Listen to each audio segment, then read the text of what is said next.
نحمده ونصلي على رسوله الكريم اما بعد فاعوذ بالله من الشيطان الرجيم بسم الله الرحمن الرحيم رب اشرح لي صدري ويسر لي امري واحلل عقدة من لساني يفقهوا قولي۔ قبر میں کیا کیا ہوگا؟ ہم سب اپنے فیوچر ہاؤس کے بارے میں امیجن کریں کہ ہم اس کو کس طرح تیار کر رہے ہیں۔ لڑکیوں کے لیے تو یہ بات سمجھنا مشکل نہیں، کیونکہ ہر لڑکی شادی کے خواب دیکھتی ہے اور پھر شادی کے بعد اگلا گھر اور نیا گھر بنانے کا سوچتی ہے، اور اس کی صفائی ستھرائی اور ڈیکوریشن اور اس کے لیے بہت ساری محنت۔ لیکن یاد رکھیے کہ صرف شادی کے بعد اگلا گھر نہیں ہوتا، اس سے اگلا گھر جو ہے، جو موت کے بعد ہم سب کو ملنے والا ہے، وہ بھی ایک گھر ہے۔ اس کی طرف بھی ہمیں توجہ کرنی چاہیے اور اس کے بھی خواب دیکھنے چاہیے کہ وہ کیسا ہوگا، کیونکہ دنیا کے گھر میں تو ہم زیادہ سے زیادہ کتنا جی سکتے ہیں، چند سال، لیکن قبر میں معلوم نہیں سینکڑوں سال رہنا ہے یا ہزاروں سال رہنا ہے، اللہ عالم۔ اگر وہ گھر عمدہ ہے تو راحت اور آرام ہے، اور اگر وہ گھر خراب ہے تو پھر کوئی فریاد سننے والا نہیں۔ دنیا میں کسی ہسپتال میں اگر کوئی بیمار کراہتا ہے تو بہت سارے ڈاکٹر اور نرسز اس کے علاج کے لیے آگے بڑھتے ہیں، اس کو سکون بخشتے ہیں، لیکن قبر میں کون آئے گا؟ کوئی بھی نہیں، وہاں صرف ہمارا عمل ساتھ ہوگا۔ تو آئیے دیکھتے ہیں کہ قبر میں نعمتیں کون کون سی ہوں گی۔ جنت کا بستر اور لباس کا ملنا، اور یہ نعمتیں کس کے لیے ہوں گی؟ جو سوالوں کا صحیح جواب دے گا۔ سیدنا براء بن عازب رسول اللہ صلی اللہ علیہ وسلم سے روایت کرتے ہیں، تو آسمان سے ایک پکارنے والا پکارتا ہے، یعنی اللہ تعالیٰ، کہ میرے بندے نے سچ کہا، بس اس کے لیے جنت کا بستر بچھا دو، اس کے لیے جنت کی طرف ایک دروازہ کھول دو اور اسے جنت کے کپڑے پہنا دو۔ آپ صلی اللہ علیہ وسلم نے فرمایا، پھر اس کے پاس جنت کی راحت، رزق اور خوشبو آتی ہے۔ قبر میں کیا آتا ہے؟ جنت کی راحت، رزق اور خوشبو، اور فرمایا اس کے لیے اس کی قبر کو تا حد نگاہ کشادہ کر دیا جاتا ہے، جنت کا دروازہ کھولا جانا۔ سیدنا ابو ہریرہ نبی صلی اللہ علیہ وسلم سے روایت کرتے ہیں کہ سوال و جواب کے بعد پھر اس کے لیے جنت کے دروازوں میں سے ایک دروازہ کھول دیا جاتا ہے اور اسے کہا جاتا ہے، یہ تیرا اس جنت میں ٹھکانہ ہے، اور جو کچھ اللہ نے تیرے لیے اس میں تیار کیا ہے، یعنی جو کچھ اللہ نے تمہارے لیے تیار کیا ہے وہ تم دیکھو۔ تو اس کی خوشی اور سرور میں اضافہ ہو جاتا ہے۔ یہ خوش قسمت لوگ ہیں، اللہ تعالیٰ ہمیں بھی ان میں شامل کر لے، کہ جو وہاں پر اپنے ٹیسٹ میں کامیاب ہو کر خوش ہوں گے، جیسے آج آپ سرٹیفکیٹ لے کر خوش ہوں گے انشاءاللہ کہ آپ کی کوششیں قابل قدر ٹھہری۔ تو اصل سرٹیفکیٹ وہ ہے جو قبر میں ملے گا، جو وہاں کامیاب ہو گیا وہ اصل کامیاب ہے۔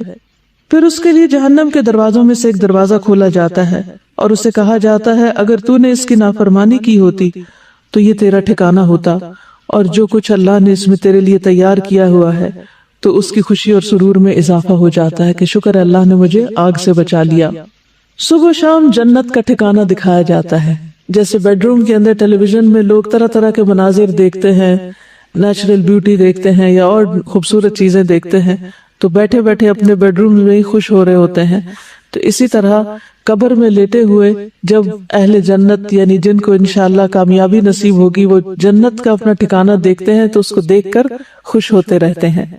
سیدنا ابن عمر سے روایت ہے کہ رسول اللہ صلی اللہ علیہ وسلم نے فرمایا، بے شک جب تم میں سے کوئی مر جاتا ہے تو صبح و شام اس کا ٹھکانہ اس پر پیش کیا جاتا ہے، اگر وہ جنت والوں میں سے ہے تو جنت والوں کا مقام، اور اگر دوزخ والوں میں سے ہے تو دوزخ والوں کا مقام اسے دکھایا جاتا ہے، اور اس سے کہا جاتا ہے، یہ ہے تیرا ٹھکانہ جب تک کہ اللہ قیامت کے دن تجھے اٹھا کر اس جگہ نہ پہنچا دے، یہاں جانے والا ہے تو یہ ہے تیرا گھر، یہ ہے تیرا گھر۔ بار بار اس کے مناظر دکھائے جاتے ہیں۔ اپنا ٹھکانہ دیکھ کر اللہ کا شکر ادا کرنا۔ سیدنا ابو ہریرہ سے روایت ہے، انہوں نے کہا کہ رسول اللہ صلی اللہ علیہ وسلم نے فرمایا، ہر جنتی کو جہنم میں اس کا ٹھکانہ دکھایا جاتا ہے اور وہ کہتا ہے، اگر اللہ نے مجھے ہدایت نہ دی ہوتی تو میں یہاں ہوتا۔ اس ہدایت پر کتنا اللہ کا شکر ادا کرنا چاہیے، اور یہ بات اس کے لیے شکر کا باعث بن جاتی ہے۔ کیا آج دنیا میں آپ اللہ کی دی ہوئی ہدایت پہ شکر گزار ہوتے ہیں؟ اللہ تیرا شکر ہے تو نے قرآن کی نعمت دی، تیرا شکر ہے تو نے محمد صلی اللہ علیہ وسلم کی پہچان دی، تیرا شکر ہے تو نے ہمیں دین کی سمجھ دی۔ جو آج دین کو پا کر شکر گزار ہوتے ہیں، انشاءاللہ وہ اس پر عمل کرتے ہوئے قبر میں بھی شکر گزار ہوں گے اللہ کے فضل سے۔ قبر کا 70 ہاتھ کشادہ اور سرسبز کر دیا جانا۔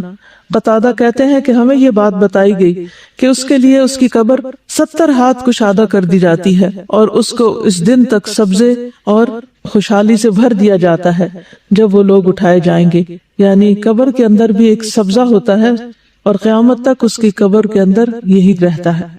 قبر میں 14ویں کے چاند کی روشنی ہونا۔ سیدنا ابو ہریرہ رسول اللہ صلی اللہ علیہ وسلم سے روایت کرتے ہیں کہ آپ نے فرمایا، بے شک مومن شخص اپنی قبر میں سبز باغیچے میں ہوتا ہے۔ کہاں ہوتا ہے؟ سبز باغیچے میں ہوتا ہے، سبحان اللہ، جیسے باغ میں، گارڈن میں ہوتا ہے۔ پھر اس کے لیے اس کی قبر کو 70 ہاتھ کشادہ کر دیا جاتا ہے۔ دنیا میں کس کا گھر اتنا بڑا ہے؟ اتنا گھر تو دنیا میں بھی بڑا نہیں ملتا جتنا مومن کو قبر کے اندر بڑا گھر ملے گا، اور اس کے لیے 14ویں کے چاند کی طرح روشنی کر دی جاتی ہے، جس میں اس کو سکون ملتا ہے، کیونکہ اگر سورج کی روشنی ہوتی تو تھک جاتا۔ گھر والوں کو خبر دینے کی تمنا کرنا۔ سیدنا جابر سے روایت ہے کہ انہوں نے کہا کہ رسول اللہ صلی اللہ علیہ وسلم نے فرمایا، جب وہ مومن اپنی قبر کی کشادگی کو دیکھتا ہے تو کہتا ہے، فرشتوں مجھے چھوڑ دو، میں گھر والوں کو خوشخبری دے دوں۔ لیکن اسے کہا جاتا ہے کہ اب یہاں آرام سے رہو، یعنی اب گھر والوں سے کوئی رشتہ تعلق نہیں قائم ہو سکتا۔ بالکل ایسے ہی نا کہ جیسے ہم کہیں پر بھی ہوتے ہیں اور ہمیں کوئی خوشی ملتی ہے تو ہم فوراً، اور آج کل تو سوشل میڈیا کی وجہ سے لوگ جو کھاتے ہیں اس کی بھی تصویر اتار کے پیچھے بھیج رہے ہوتے ہیں، اور جو پہنتے ہیں اس کی بھی۔ تو قبر میں جا کر بھی کیا چاہیں گے کہ پیچھے والوں کو بتائیں، لیکن وہاں کوئی واٹس ایپ نہیں ہوگا۔ نیک اعمال کا قبر کی تنہائی کو دور کرنا۔ سیدنا براء ابن عازب نبی صلی اللہ علیہ وسلم سے روایت کرتے ہیں، اور اس قبر میں کہ مومن کے پاس ایک خوبصورت چہرے، خوبصورت لباس اور انتہائی عمدہ خوشبو والا ایک شخص آتا ہے، تو وہ کہتا ہے کہ اس چیز کی خوشخبری پاؤ جو تمہیں خوش کرے گی، یہ وہی تیرا دن ہے جس کا تم سے وعدہ کیا جاتا تھا۔ تو وہ اس سے پوچھتا ہے کہ تم کون ہو؟ تمہارا چہرہ خیر لایا ہے۔ تو وہ کہتا ہے، میں تمہارا نیک عمل ہوں۔ سبحان اللہ۔ قبر میں کوئی ساتھ نہیں جائے گا، لیکن نیک عمل ساتھ ہوگا۔ ہم سب اپنے قرآن پڑھنے کو دیکھیں، نمازوں کو دیکھیں، دعاؤں کو دیکھیں، لوگوں کے ساتھ خیر و بھلائی اور احسان کے کاموں کو دیکھیں کہ ہم کیا کیا کر رہے ہیں۔ اس پر وہ کہتا ہے، اے میرے رب، قیامت ابھی قائم کر دے۔ ابھی تمہیں ڈر لگتا ہے نا کہ قیامت نہ آ جائے کہیں، تو وہ کہے گا کہ ابھی قیامت قائم کر دے تاکہ میں اپنے اہل خانہ اور اپنے مال کی طرف واپس لوٹ جاؤں، تاکہ جا کے ان سے ملوں۔ یہ انسان کے اندر قدرتی ایک اٹریکشن ہوتی ہے اپنے گھر والوں سے ملنے کی۔ انسان دنیا میں کہیں بھی سیر و تفریح کر کے آئے، لیکن جو مزہ اور لطف اس کو اپنوں کے اندر آتا ہے وہ کہیں نہیں آتا۔ تو وہاں بھی وہ کیا چاہے گا کہ میں اپنی اس خوشی کو اپنے گھر والوں کے ساتھ شیئر کروں۔ اور ایک روایت میں ہے، اس کے پاس متشکل ہو کر، یہ شکل بنا کر ایک ایسا آدمی آتا ہے جس کا چہرہ انتہائی خوبصورت، کپڑے انتہائی خوبصورت، خوشبو بہت اچھی ہوتی ہے۔ آپ دیکھیں کہ کسی بھی ایسے شخص کی کمپنی میں آپ کا دل کتنا خوش ہو جاتا ہے۔ وہ کہتا ہے، تو خوشخبری پا اس چیز کی جو تجھے خوش کرے، خوشخبری پا لے اللہ کی رضامندی اور باغات کی جن میں ہمیشہ کی نعمتیں ہیں۔ یہ تیرا وہ دن ہے جس کا تجھ سے وعدہ کیا جاتا تھا۔ تو وہ فوت شدہ شخص اس سے کہتا ہے، تجھے بھی اللہ خیر کی بشارت دے، تو کون ہے؟ تیرا چہرہ خیر لایا ہے۔ تو وہ کہتا ہے کہ میں تیرا نیک عمل ہوں۔ اللہ کی قسم، جو کچھ میں جانتا ہوں وہ یہ ہے کہ تو اللہ کی اطاعت میں بڑی جلدی کرتا تھا، یعنی نیکی کے کاموں میں آگے آگے ہوتا تھا، اور اللہ کی نافرمانی میں بہت ہی سست تھا، یعنی پیچھے ہوتا تھا، جھجکتا تھا، ڈرتا تھا۔ اللہ تجھے بہترین بدلہ دے۔ تو ہم اپنی قبر میں کیا چاہتے ہیں اس کے مطابق اپنے دنیا کے عمل درست کر لیں۔ صدقہ کا قبر کی آگ بجھانا۔ سیدنا عقبہ بن عامر سے روایت ہے، انہوں نے کہا کہ رسول اللہ صلی اللہ علیہ وسلم نے فرمایا، بے شک صدقہ کرنے والوں کی قبروں سے حرارت بجھاتا ہے۔ قبروں کی آگ اور گرمی صدقے سے بجھتی ہے، اور مومن روز قیامت اپنے صدقے کے سائے میں ہوگا۔ مومن قیامت کے دن صدقے کے سائے میں ہوگا۔ اس لیے چاہے ایک کھجور کا آدھا ٹکڑا ہی کیوں نہ اللہ کے راہ میں دے، دینے والے بنے۔ ہمیشہ دینے پر حرص رکھے، اور یاد رکھیے دینے والوں کو ملتا ہے، جو دیتا ہے اللہ تعالیٰ اس کو اس سے بھی زیادہ لوٹاتا ہے۔ اور قسم کھا کر یہ بات کہی گئی کہ صدقہ کرنے سے مال کبھی کم نہیں ہوتا۔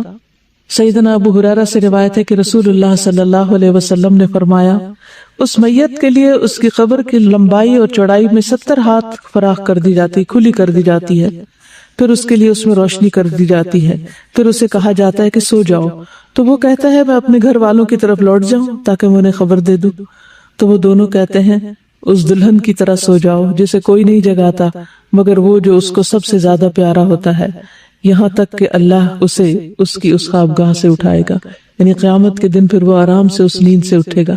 کتنی خوبصورت قبر ہے نیک عمل کرنے والوں کی۔ روح کا سبز پرندوں میں ڈالا جانا۔ سیدنا ابو ہریرہ نبی صلی اللہ علیہ وسلم سے روایت کرتے ہیں جسم کو اسی طرح لوٹا دیا جاتا ہے جیسے اس کی ابتدا ہوئی تھی، اور اس کی روح کو ایک پاکیزہ جسم میں ڈال دیا جاتا ہے جو کہ پرندے ہیں جو جنت کے درختوں کے ساتھ لٹکے ہوتے ہیں، یعنی یہ شہیدوں کا انجام ہے۔ شہداء کو گھر اور رزق ملنا۔ سیدنا ابن عباس سے روایت ہے، انہوں نے کہا کہ رسول اللہ صلی اللہ علیہ وسلم نے فرمایا شہداء جنت کے دروازے پر موجود ایک نہر کے کنارے پر سبز رنگ کے خیمے میں رہتے ہیں، ان کی طرف ان کا رزق جنت سے صبح و شام آتا ہے۔ سبحان اللہ۔ جنت کا کھانا۔ ایک انصاری صحابی سے روایت ہے کہ ایک مرتبہ ہم لوگ رسول اللہ صلی اللہ علیہ وسلم کے ہمراہ ایک انصاری کے جنازے میں نکلے، اور میں اس وقت نوعمر تھا اور اپنے والد کے ساتھ تھا، تو رسول اللہ صلی اللہ علیہ وسلم قبر کے گڑھے کے کنارے بیٹھ گئے اور قبر کھودنے والے کو تلقین کرنے لگے کہ سر کی جانب سے اسے کشادہ کرو اور دونوں پاؤں کی طرف سے کشادہ کرو، البتہ اس کے لیے جنت میں انگور کے بہت سے خوشے ہیں، یعنی نبی صلی اللہ علیہ وسلم نے اس کے دفنانے سے پہلے ہی اس کے لیے خوشخبری دے دی۔ شہداء کی خصوصی مہمان نوازی۔ سیدنا مسروق سے روایت ہے، انہوں نے کہا کہ ہم نے عبداللہ بن مسعود سے اس آیت کے بارے میں سوال کیا، اور جنہیں اللہ کے راستے میں قتل کیا جائے انہیں مردہ گمان نہ کرو بلکہ وہ زندہ ہیں، اپنے رب کے پاس سے رزق دیے جاتے ہیں۔ تو انہوں نے کہا ہم بھی رسول اللہ صلی اللہ علیہ وسلم سے اس بارے میں سوال کر چکے ہیں، تو آپ صلی اللہ علیہ وسلم نے فرمایا ان کی روحیں سبز پرندوں کے پیٹ میں ہوتی ہیں، ان کے لیے ایسی قندیلیں ہیں جو عرش کے ساتھ لٹکی ہوئی ہیں، اور وہ روحیں جنت میں جہاں چاہیں کھاتی اور پھرتی رہتی ہیں، پھر ان قندیلوں میں واپس آ جاتی ہیں، یعنی جہاں سے جاتی ہیں۔ ان کا رب ان کی طرف جھانک کر دیکھتا ہے اور فرماتا ہے کیا تمہیں کسی چیز کی خواہش ہے؟ وہ عرض کرتے ہیں ہم کس چیز کی خواہش کریں، حالانکہ ہم جہاں چاہتے ہیں جنت میں کھاتے پھرتے ہیں۔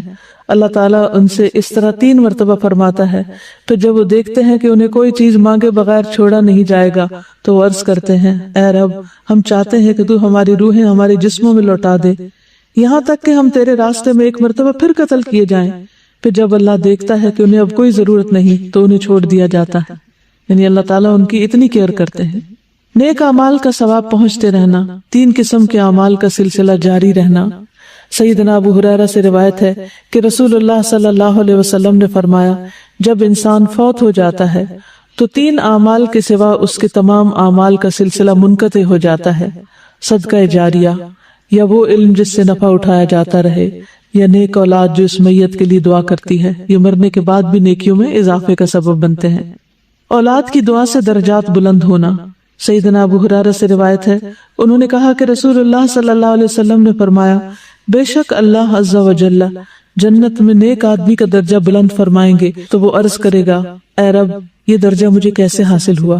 اللہ تعالیٰ فرمائیں گے تیری اولاد کا تیرے لیے استغفار کرنے کی وجہ سے۔ تو ہم سب کو اپنے والدین کے لیے جو فوت ہو چکے ہیں بخشش کی دعا کرنی چاہیے۔ ایک دفعہ میں دعا کرتی ہوں، میں اپنے والد کی نیت کرتی ہوں، آپ سب اپنے اپنے والدین کی جو دنیا سے جا چکے ہیں یا دادا دادی جو بھی، ان کے لیے نیت کر لیجیے۔ اللہم اغفر لہ وارحمہ وعافہ واعف عنہ واکرم نزلہ ووسع مدخلہ واغسلہ بالماء والثلج والبرد ونقہ من الخطایا كما ينقى الثوب الأبيض من الدنس اللهم أبدله دارا خيرا من داره وأهلا خيرا من أهله وزوجا خيرا من زوجه اللهم أدخله الجنة اللهم أدخله الجنة اللهم أدخله الجنة وأعذه من عذاب القبر ومن عذاب النار۔ جہاں اپنی بخشش کی دعا مانگا کریں وہاں اپنے والدین کی بخشش کی دعا بھی ضرور کیا کریں، کیونکہ اللہ سبحانہ وتعالیٰ کا فرمان ہے انشکر لی ولوالدیک، کہ میرا شکر ادا کرو اور اپنے والدین کا۔ تو والدین کا شکریہ صرف اس طرح ادا نہیں ہو سکتا کہ ہم انہیں کہیں آپ کا بہت شکریہ، آپ نے میں پیدا کیا یا میں پالا۔ شکر عمل سے ہوتا ہے، اور وہ عمل کیا ہے کہ ان کے لیے دعا کی جائے، ان کی طرف سے صدقہ خیرات کیا جائے۔ کوئی سوال؟ کیوں نہیں ٹھیک؟ مجھے یاد ہے میں بہت چھوٹی تھی اور میری والدہ نے یہ حدیث مجھے سنا دی تھی، ابھی میں نے ہوش نہیں سنبھالا تھا۔ ان کو تھوڑا سا پہلے آپ راہ ہموار کریں کہ دیکھیں ہم اس دنیا میں اللہ کی عبادت کے لیے آئیں. اس کتاب کے شروع میں ایک دم قبر کی بات نہیں کی گئی. اگر آپ اس کتاب کی تفصیل دیکھیں گے، آپ اس کا کانٹینٹ لسٹ دیکھیں، انسان اور موت، سفر آخرت کی تیاری، مومن کی موت کا منظر، غیر مومن کی موت کا منظر، پھر قبر کی زندگی، پھر ان کے بارے میں سوال وغیرہ ہے. تو پہلے اس سے ذہنی طور پر وہ تیاری شروع میں رکھی گئی ہے. دوسری بات یہ ہے کہ جہاں کہیں فوتگی ہوتی ہے تو لوگ کیا کر رہے ہوتے ہیں؟ کیا کر رہے ہوتے ہیں؟ بیٹھ کے باتیں. سب سے زیادہ اکٹھ رش کہاں ہوتا ہے؟ کس گیدرنگ میں؟ میت کے. اپنے پرائے سبھی آ جاتے ہیں. اس وقت اگر آپ یہ کتاب اٹھائیں اور چلے جائیں اور وہاں لوگوں کو بتانا شروع کر دیں دیکھ کے، اس کتاب کے بنانے کا مقصد بھی یہی ہے کہ لوگوں کو آگاہ کیا جائے صحیح احادیث کی روشنی میں. کیونکہ ہوتا پتہ کیا ہے، جب کوئی موقع ہوتا ہے تو ہمارے پاس کتاب نہیں ہوتی، اور اس کتاب کو تقسیم بھی اس لیے کیا گیا کہ کہیں آپ یہ نہ کہیں کہ ہمارے پاس پیسے نہیں، ہم نہیں خرید سکتے. آپ اس کو رکھیں اور جہاں بھی موقع ہو، جہاں بھی لوگ ایسے موقعوں پر اکٹھے ہوں، کیونکہ اس وقت ہر شخص کا دل نرم ہوتا ہے. جب فوتگی ہوتی ہے نا تو لوگ موت کے بارے میں سننا چاہتے ہیں. اگر عام حالات میں آپ نہیں بھی سنانا چاہتے تو آپ کیا کریں؟ جب ایسا موقع ہو اور ہر ایک کے گلی محلے خاندان کہیں نہ کہیں کوئی نہ کوئی فوتگی چھوٹے بڑے بوڑھے کی ہو ہی جاتی، تو بس اس کتاب کو تیار رکھیں اور جا کے لوگوں کو بتائیں کہ اب میت کے ساتھ کیا ہو رہا ہے، اب آگے کیا پوچھا جا رہا ہے اور ہمیں اپنے لیے کیا تیاری کرنی. ٹھیک ہے؟ مشکل ہے؟ نہیں، انشاءاللہ مشکل نہیں. ہو سکتا ہے کچھ لوگ اوفینڈ ہو جائیں آگے سے یا کچھ، تو بھی ان کی بھلائی کے لیے بتانا تو ضروری ہے نا. کیا یہ خیر خواہی ہے ان کے لیے کہ وہ جائیں جب قبر میں اور اچانک دیکھیں کہ فرشتے آ گئے ہیں اور سوال پوچھ رہے ہیں اور انہیں کوئی آئیڈیا ہی نہ ہو، انہیں پتہ ہی نہ ہو کہ یہ بھی ہونا تھا. آپ دیکھیے کہ کئی دفعہ جب ڈاکٹر مریض کا علاج کر رہا ہوتا ہے تو مریض چیختا ہے کہ نہیں؟ کئی دفعہ مریض چیختا ہے. جب کوئی پھوڑا صاف کیا جا رہا ہو یا کوئی پٹی لگائی جا رہی ہو، تو مجھے یاد ہے ایک دفعہ میں کہیں ویکسینیشن کے لیے گئی تھی، مجھے افریقہ جانا تھا تو وہاں کے لیے ٹیکا لگوانا ضروری ہوتا ہے. تو جب جا کے میں ویٹنگ روم میں بیٹھی تو ایک بچہ اتنا رو رہا تھا، ابھی ٹیکا وغیرہ کچھ نہیں لگا، صرف یہ جان کر کہ مجھے ٹیکا لگے گا. اس کو رو کر برا حال تھا. سارا وقت اس نے ایک مصیبت کھڑی کی ہوئی تھی اور کسی بہانے وہ بہل نہیں رہا تھا. تو میں ہمیشہ یہ سوچتی ہوں کہ قبر میں جا کے رونے سے بہتر ہے لوگ یہاں رو لیں. کیا خیال ہے؟ جب انہیں پتا ہوگا کہ ٹیکا لگنا ہے تو وہ روئیں گے نا، اوفینڈ ہوں گے، پریشان ہوں گے نا. تو کیا خیال ہے؟ بجائے اس کے کہ وہ قبر میں جا کے پریشان ہوں، وہ کہاں پریشان ہو جائیں؟ یہاں ہو جائیں. کوئی بات نہیں، یہ ایک حقیقت ہے جس کو فیس کرنا ہے، جس کا سامنا کرنا ہے. عقل مندی اسی میں ہے کہ اس کی تیاری کی جائے. جہاں ایک طرف قبر میں نعمتیں ہیں، وہاں دوسری طرف قبر میں عذاب بھی ہے. سیدہ عائشہ رضی اللہ تعالیٰ عنہ سے روایت ہے کہ ایک یہودی عورت ان کے پاس آئی، اس نے عذاب قبر کا ذکر کیا تو عائشہ رضی اللہ تعالیٰ عنہ سے کہا کہ اللہ آپ کو عذاب قبر سے پناہ میں رکھے. اس پر عائشہ رضی اللہ تعالیٰ عنہ نے رسول اللہ صلی اللہ علیہ وسلم سے عذاب قبر کے بارے میں پوچھا. آپ صلی اللہ علیہ وسلم نے فرمایا ہاں عذاب قبر حق ہے. عائشہ رضی اللہ تعالیٰ عنہ نے بیان کیا کہ پھر میں نے کبھی ایسا نہیں دیکھا کہ رسول اللہ صلی اللہ علیہ وسلم نے کوئی نماز پڑھی ہو اور اس میں عذاب قبر سے اللہ کی پناہ نہ مانگی ہو. یہ کون دعا کر رہا ہے؟ نبی صلی اللہ علیہ وسلم. یہ دعا کہاں پڑھی جاتی کچھ پتا ہے آپ کو؟ تشہد کے بعد اللہم انی اعوذ بک من عذاب القبر واعوذ بک من عذاب جہنم واعوذ بک من فتنۃ المسیح الدجال واعوذ بک من فتنۃ المحیا والممات. جہاں ہم رب جلنی پڑھتے ہیں نا، تو چاہے تو اس کی جگہ آپ پڑھ لیں، چاہے تو اس کے ساتھ پڑھ لیں، دونوں صورتیں کر سکتے ہیں. ٹھیک ہے؟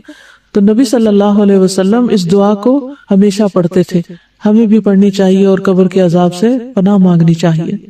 نبی صلی اللہ علیہ وسلم اگر عذاب قبر سنوا دیتے تو لوگ دفن کرنا چھوڑ دیتے.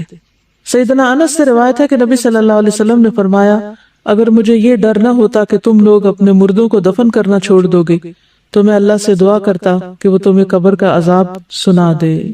جانوروں کو عذاب کی آوازیں آنا.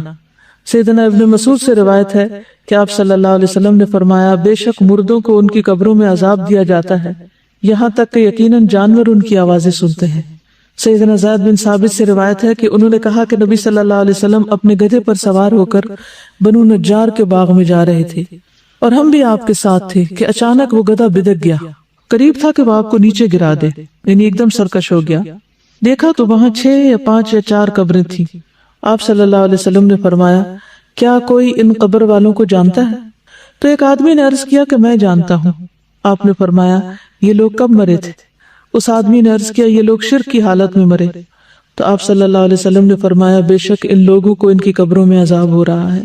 اگر مجھے یہ خیال نہ ہوتا کہ تم لوگ اپنے مردوں کو دفن کرنا چھوڑ دو گے تو میں اللہ سے دعا کرتا کہ وہ تمہیں بھی قبر کا عذاب سنا دے جسے میں سن رہا ہوں۔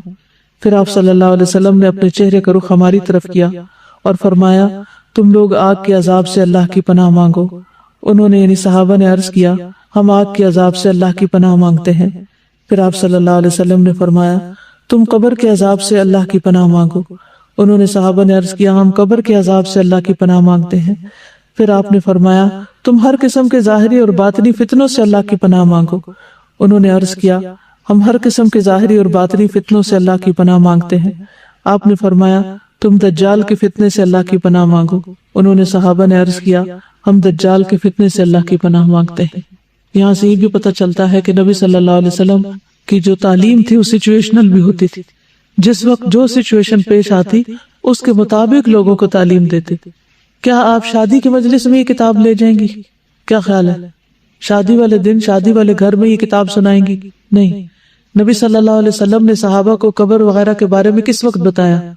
جب وہ قبریں دیکھی انہوں نے، ان حالات یعنی اس موقع کی مناسبت سے۔ جہنم کا دروازہ کھلنا اور حرارت اور گرم ہوا کا اندر آنا، سیدنا براء بن عازب رسول اللہ صلی اللہ علیہ وسلم سے روایت کرتے ہیں، اور اس کے لیے آگ یعنی غیر مومن کے لیے آگ کی طرف سے ایک دروازہ کھول دیا جاتا ہے۔ آپ صلی اللہ علیہ وسلم نے فرمایا تو اس کی حرارت اور گرم ہوا اس کے پاس آتی ہے، فرمایا اور اس پر اس کی قبر اتنی تنگ کر دی جاتی ہے یہاں تک کہ اس کی پسلیاں ایک دوسرے میں پیوست ہو جاتی ہیں، یعنی آپس میں چڑ مڑ جاتی ہیں، جیسے انگلیاں ایک دوسرے کے اندر چلی جاتی ہیں، ہڈی پسلی ٹوٹ جاتی ہے۔ سیدنا ابو ہریرہ سے روایت ہے، کہتے ہیں کہ رسول اللہ صلی اللہ علیہ وسلم نے فرمایا ہر جہنمی اپنا ٹھکانہ جنت میں دیکھتا ہے تو وہ کہتا ہے کاش اللہ مجھے ہدایت دے دیتا، تو یہ بات اس کے لیے حسرت کا باعث بن جاتی ہے۔ یعنی لوگ جہنم دیکھ کے قبر میں کیا تمنا کریں گے، کیا کہیں گے، کاش مجھے دنیا میں ہدایت مل جاتی۔ آج لوگ ہدایت کی طرف نہیں آنا چاہتے، ہم ان کے لیے کڑتے ہیں، لیکن کل وہ اپنے لیے خود پریشان ہوں گے۔ تو اللہ کا شکر ہے جس نے ہمیں اس راستے کی ہدایت دی۔ اللہ تعالیٰ ہمیں اس پر استقامت عطا فرمائے، اس پر قائم رکھے اور ہمیں قبر کے عذاب سے محفوظ رکھے۔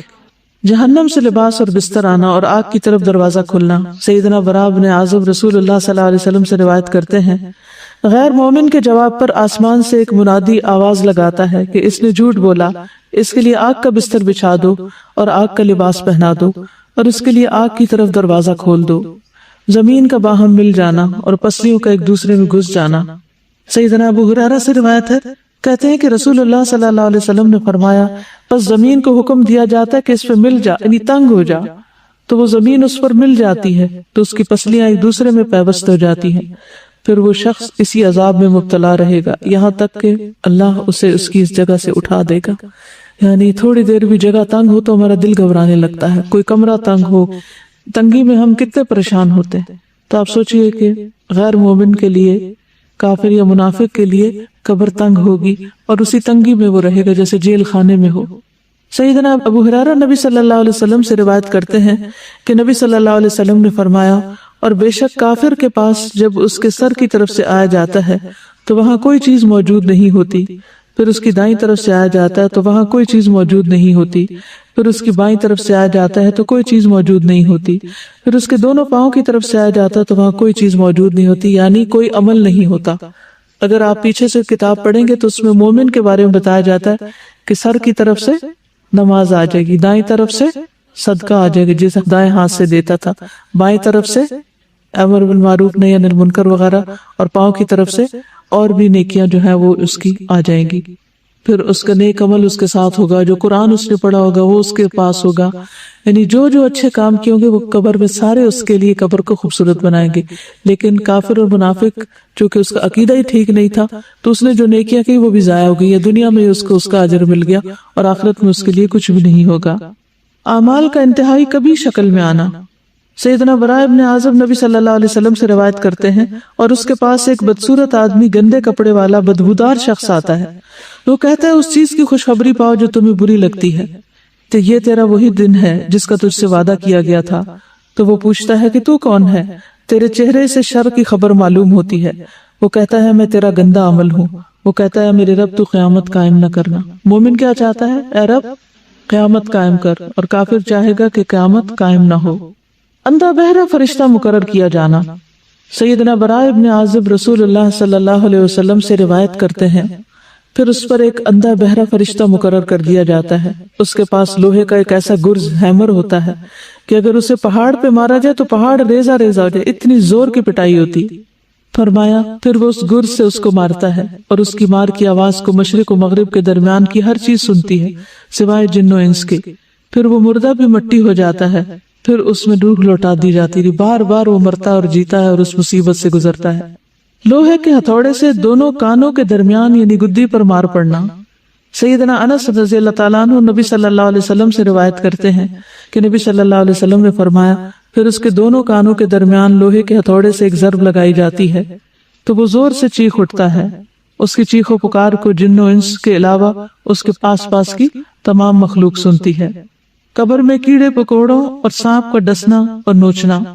سیدنا ابو ہریرہ سے روایت ہے انہوں نے کہا کہ رسول اللہ صلی اللہ علیہ وسلم نے فرمایا پھر اسے کہا جاتا ہے سو جا جیسے منحوش سوتا ہے. راوی کہتے ہیں میں نے ابو ہریرہ سے کہا منحوش سے کیا مراد ہے؟ انہوں نے کہا اس سے مراد وہ آدمی جسے کیڑے مکوڑے اور سانپ ڈستے اور نوچتے رہتے ہیں. پھر اس پر اس کی قبر تنگ کر دی جاتی ہے. 99 گنجے سانپوں کا مسلط کیا جانا. سیدنا ابو ہریرہ رسول اللہ صلی اللہ علیہ وسلم سے روایت کرتے ہیں کہ آپ نے فرمایا کیا تم جانتے ہو یہ آیت کس بارے میں نازل ہوئی؟ پس بے شک اس کے لیے تنگ گزران ہے. وَإِنَّ لَهُ مَعِيشَةً ضَنْكَ وَنَحْشُرُهُ يَوْمَ الْقِيَامَةِ أَعْمَى کہ ہم اسے قیامت کے دن اندھا کر کے اٹھائیں گے. آپ نے فرمایا کیا تمہیں معلوم ہے کہ تنگ گزران کیا یعنی تنگ زندگی کیا ہے؟ انہوں نے عرض کیا اللہ اور اس کے رسول ہی بخوبی جانتے ہیں. آپ نے فرمایا کافر کا اس کی قبر میں عذاب سے دوچار ہونا ہے یعنی وہ تنگی ہے جو قبر میں پیش آئے گی. اور اس ذات کی قسم جس کے ہاتھ میں میری جان ہے بے شک اس پر 99 گنجے سانپ مسلط کر دیے جاتے ہیں. کیا تم جانتے ہو وہ سانپ کیسا ہوتا ہے؟ وہ 70 سانپ ہیں اور ہر سانپ کے 7 سر ہوتے ہیں. ایک سانپ کے 7 منہ ہوتے ہیں، 7 سر. وہ اسے قیامت کے دن تک ڈستے اور نوچتے رہتے ہیں. اب سوال یہ پیدا ہوتا ہے کہ عذاب قبر کس کس کو ہوگا؟ ایک کافر منافق تو ہو ہی گیا، اس کے علاوہ کفر اور نفاق میں مبتلا لوگ. قال اللہ تعالی فی القرآن الکریم عن فرعون النار یعرضون علیہا غدوا وعشیا ویوم تقوم الساعة ادخلوا آل فرعون اشد العذاب. قرآن کریم میں اللہ تعالیٰ فرعون کے بارے میں فرماتے ہیں وہ صبح و شام آگ پر پیش کیے جاتے ہیں. وہ تو پانی میں ڈوبے تھے. کچھ لوگوں کا سوال یہ ہوتا ہے کہ جو لوگ قبر میں نہیں جاتے ان کو عذاب قبر کیسا ہوتا ہے؟ کوئی چاہے قبر میں جائے کہ نہ جائے، پانی میں ڈوب کے مرے، کسی شیر چیتے کے پیٹ میں چلا جائے، کہیں بھی چلا جائے، اللہ سبحانہ وتعالیٰ اپنی قدرت اور طاقت کے ساتھ اس کی اسی جگہ کو اس کے لیے قبر بنا دیتے ہیں اور وہاں بھی اس کے لیے عذاب ویسا ہی ہو جاتا ہے جیسا اس کے لائق ہوتا ہے. تو آل فرعون صبح شام آگ پر پیش کی جاتی ہے اور جس دن قیامت قائم ہوگی تو حکم ہوگا آل فرعون کو سخت ترین عذاب میں داخل کر دو، یعنی آخرت کا عذاب اور بھی شدید ہے. وقال فی المنافقین فکیف اذا توفتهم الملائکۃ یضربون وجوہہم وادبارہم ذلک بانہم اتبعوا ما اسخط اللہ وکرہوا رضوانہ فاحبط اعمالہم. اور منافقین کے بارے میں فرماتے ہیں پھر اس وقت ان کا حال کیا ہوگا جب فرشتے ان کی روح قبض کریں گے تو ان کے چہروں اور پشتوں پر مار رہے ہوں گے، یہ اس لیے کہ وہ ایسی بات کے پیچھے لگ گئے جس نے اللہ کو ناراض کر دیا اور اس کی رضا کی راہ اختیار کرنے کو پسند نہ کیا تو اس اللہ نے ان کے سب اعمال ضائع کر دیے. یعنی موت کے وقت بھی فرشتے مارتے ہیں. کبھی کسی نے دیکھا موت کے وقت مار پڑتی دیکھی کسی نے؟ ہماری آنکھیں نہیں دیکھتی لیکن قرآن ہمیں بتاتا ہے کہ ایسا ہوتا ہے. تو یہ علم غیب سے تعلق رکھتا ہے. قبر کا عذاب کس سے تعلق رکھتا ہے؟ علم غیب سے. یعنی جب ایک انسان مر جاتا ہے نا تو دنیا سے اس کا رشتہ ختم ہو جاتا ہے. پھر قبر میں کیا ہوتا ہے وہ وہی جانتا ہے، ہم نہیں جان سکتے. ہم اگر قبر کھود کے بھی دیکھیں تو ہمیں نظر نہیں آئے گا کچھ. کبھی کبھی ایسے ہوتا ہے کہ اللہ سبحانہ تعالیٰ دنیا میں بھی ایسی کچھ نشانیاں دکھا دیتا ہے. میں نے ایک ویڈیو کلپ دیکھا تھا کہ کسی ملک میں ایک میت کو دفن کر رہے اور قبر کھود رہے اور اس میں بار بار سانپ آ رہا ہے. یعنی میں نے اپنی آنکھوں سے دیکھا کہ وہ مختلف طریقوں سے اس سانپ کو نکالنے کی کوشش کرتے ہیں، ہٹانے کی، رخ موڑنے کی، لیکن وہ سانپ باز نہیں آتا. آخر تنگ آ کر وہ لوگ میت کو جب نیچے اتارتے ہیں تو وہ اس کے کفن کے اندر گھس جاتا سانپ. یہ نشانیاں کبھی کبھی اللہ سبحانہ تعالیٰ دکھا دیتے ہیں تاکہ لوگوں کو یقین آ جائے، ورنہ ہمارے لیے تو قرآن اور سنت ہی کافی ہیں، سچے نبی کی سچی باتیں ہی کافی ہیں کہ ہم ان پر یقین کریں. کسی انسان کی بات یا کسی ویڈیو کلپ کی تو بات ہی دوسری کی جا سکتی ہے تاکہ لوگ عبرت پکڑیں. سیدنا ابو ایوب سے روایت ہے، وہ کہتے ہیں کہ رسول اللہ صلی اللہ علیہ وسلم سورج غروب ہونے کے بعد باہر نکلے تو آپ نے کچھ آواز سنی تو آپ نے فرمایا یہودیوں کو ان کی قبروں میں عذاب ہو رہا ہے. یعنی آپ صلی اللہ علیہ وسلم کو بھی اللہ سبحانہ تعالیٰ ایسی باتیں سنوا دیتے تھے کیونکہ آپ ہمیں پھر علم یقینی کے ساتھ خبر دیتے تھے. ظلم کرنے والا اللہ تعالیٰ نے فرمایا اور کاش آپ ظالموں کو دیکھیں جب وہ موت کی سختیوں میں مبتلا ہوتے ہیں. اللہ اکبر، اللہ ہمیں بچائے. اور فرشتے ان کی طرف اپنے ہاتھ پھیلائے ہوئے ہوتے ہیں اور کہتے ہیں لاؤ اپنی جانیں نکالو، آج تم ذلت کے عذاب کا بدلہ دیے جاؤ گے اس وجہ سے کہ تم اللہ پر ناحق باتیں کہتے تھے اور تم اس کی آیات سے تکبر کرتے تھے. چغل خور اور پیشاب کی چھینٹوں سے نہ بچنے والا. سیدنا ابن عباس سے روایت ہے کہ نبی صلی اللہ علیہ وسلم 2 قبروں کے پاس سے گزرے تو آپ نے فرمایا ان 2 قبر والوں کو عذاب دیا جا رہا ہے اور ان دونوں کو کسی بڑی بات پر عذاب نہیں دیا جا رہا. پھر آپ نے فرمایا کیوں نہیں، بڑی بات ہی ہے. ان میں سے ایک شخص تو چغل خوری میں دوڑ دھوپ کیا کرتا تھا، یعنی ادھر کی بات ادھر لگا، ادھر کی شکایت ادھر، ادھر کی ادھر، لوگوں کی بری باتیں اور غیبتیں آگے سے آگے پہنچاتا تھا. یعنی ہر وقت اس کی گفتگو میں دوسروں کی برائیاں شامل تھی. دوڑ دھوپ کرتا یعنی اس کی ایفرٹ اور ساری بھاگ دوڑ یہی تھی، اس کا انٹرسٹ ہی یہی تھا. اور دوسرا اپنے پیشاب سے بچنے کے لیے احتیاط نہیں کرتا تھا. یعنی کچھ لوگ تو کموڈ پہ بیٹھتے ہیں اور کچھ لوگ کموڈ پہ نہیں بیٹھتے، نیچے بیٹھتے ہیں اور وہ جو پیشاب کرتے ہیں تو پاؤں پہ بھی چھینٹیں پڑ رہی ہوتی ہیں، کپڑوں میں بھی پڑ رہی ہوتی ہیں، پھر انہیں کپڑوں میں نماز بھی پڑھ لیتے ہیں. تو طہارت کا اہتمام کرنا بے حد ضروری ہے. اللہ سبحانہ تعالیٰ ہمیں صحیح طہارت اختیار کرنے کی توفیق دے، نہ ہم حد سے بڑھیں اور نہ اس کو چھوڑیں. سیدنا ابن عباس سے مروی ہے کہ رسول اللہ صلی اللہ علیہ وسلم نے فرمایا قبر کا عموماً عذاب پیشاب کی وجہ سے ہوتا ہے، پس تم پیشاب کے چھینٹوں سے بچا کرو. مظلوم کی مدد نہ کرنے والا اور بغیر وضو کے نماز پڑھنے والا. سیدنا ابن مسعود سے روایت ہے کہ آپ صلی اللہ علیہ وسلم نے فرمایا اللہ کے بندوں میں سے ایک بندے کے بارے میں حکم دیا گیا کہ اسے قبر میں 100 کوڑے لگائے جائیں. وہ تخفیف کا سوال کرتا رہا اور دعا کرتا رہا یہاں تک کہ 1 کوڑا باقی رہ گیا، باقی معاف کر دیے گئے. جب اسے یہ 1 کوڑا لگایا گیا تو اس پر اس کی قبر آگ سے بھر گئی. پھر جب اسے سزا کا اثر زائل ہوا تو اس نے فرشتوں سے کہا تم نے کس بنا پہ مجھے کوڑا لگایا؟ انہوں نے کہا تم نے ایک نماز بغیر وضو کے پڑھی تھی اور تم ایک مظلوم کے پاس سے گزرے تھے، تم نے اس کی مدد نہیں کی تھی. یعنی تمہارے سامنے کسی کی پٹائی ہو رہی تھی اور تم نے روکا نہیں اس کو. تو ہمیں اپنی ساری زندگیوں کا جائزہ لینا ہے اور جہاں جہاں ہمارے اعمال قرآن و سنت سے ٹکراتے ہیں وہاں ان سے بچنا ہے اور اللہ سے ہر وقت توبہ کرتے رہنا ہے. خیانت کرنے والا.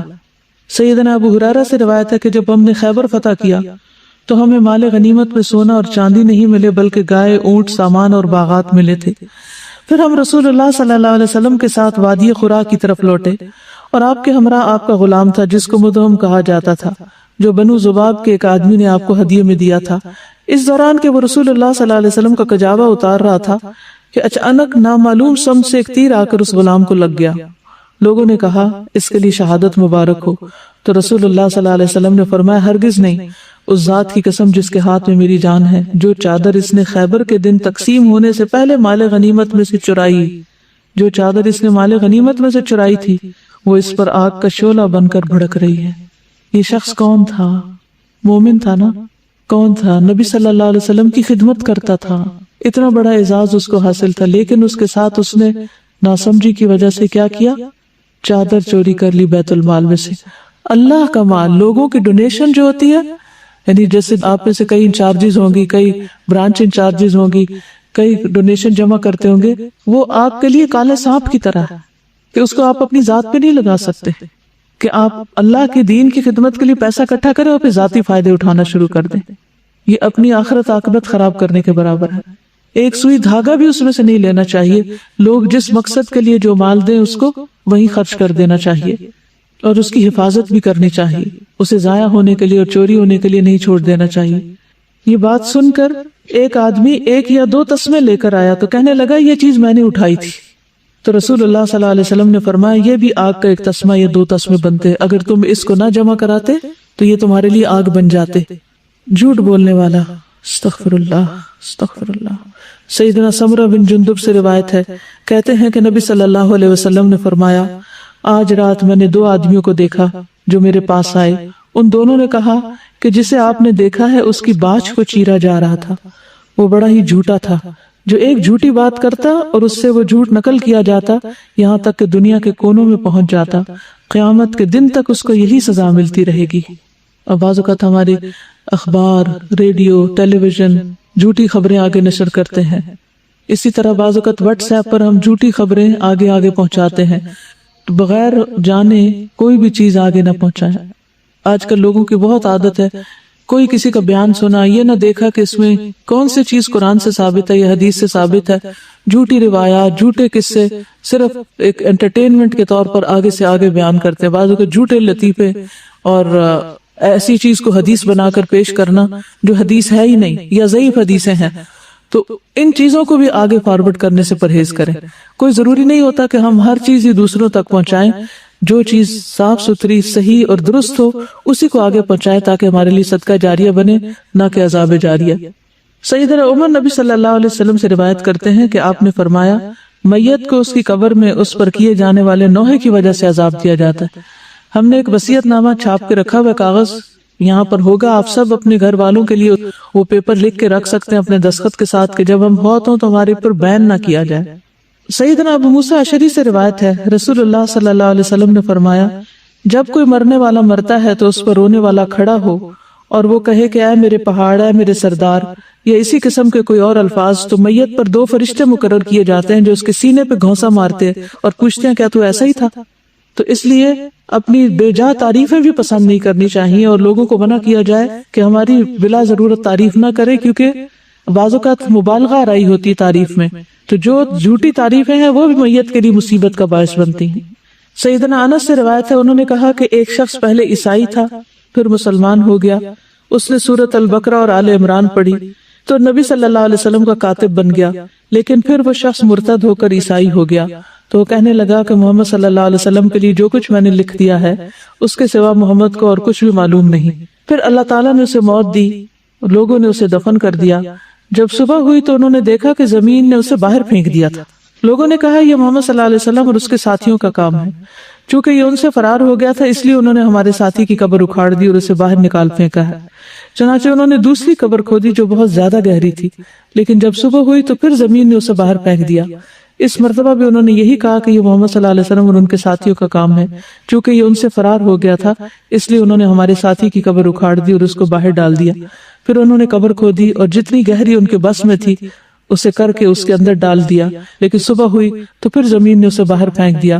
اب انہیں یقین آیا کہ یہ کسی انسان کا کام نہیں، چنانچہ انہوں نے اسے یوں ہی زمین پر رہنے دیا. تو اس طرح کے واقعات نبی صلی اللہ علیہ وسلم کے دور میں بھی پیش آئے ہیں. عذاب قبر سے محفوظ رہنے والے خوش نصیب لوگ کون سے لوگ ہیں جن کو عذاب قبر نہیں ہوتا؟ شہید ہونے والا. سیدنا مقدام بن مادی کرب الکندی سے روایت ہے انہوں نے کہا کہ رسول اللہ صلی اللہ علیہ وسلم نے فرمایا بے شک اللہ عز و جل کے ہاں شہید کے لیے 6 خصلتیں ہیں. اس کے خون کا پہلا قطرہ گرتے ہی اللہ تعالیٰ اس کو معاف کر دیتا ہے. جنت میں اسے اس کا ٹھکانہ دکھا دیا جاتا ہے. اسے ایمان کا حلہ پہنایا جاتا ہے. حور عین سے اس کا نکاح کر دیا جاتا ہے. اسے عذاب قبر سے محفوظ کر دیا جاتا ہے. اسے فضا اکبر بڑی گھبراہٹ سے محفوظ کر دیا جاتا ہے. اس کے سر پر وقار کا تاج رکھا جاتا ہے جس کا ایک ایک یاقوت دنیا و ما فیہا سے بہتر ہوگا. 72 حور العین سے اس کی شادی کر دی جاتی ہے اور اس کے رشتہ داروں میں سے 70 آدمیوں کے حق میں اس کی سفارش قبول کی جاتی. لیکن یاد رکھیے کہ یہ وہ شہید ہے جو اللہ کے راستے میں ساری شرائط کو پورا کرتا ہوا لڑ رہا ہو. سورۃ ملک پڑھنے والا. سیدنا عبداللہ بن مسعود سے مرفوع روایت ہے کہ سورۃ تبارک قبر کے عذاب سے روکنے والی ہے. کس کس کو زبانی یاد ہے؟ ماشاءاللہ ایک بڑی تعداد کو دن میں 1 دفعہ کم از کم ضرور پڑھیں اور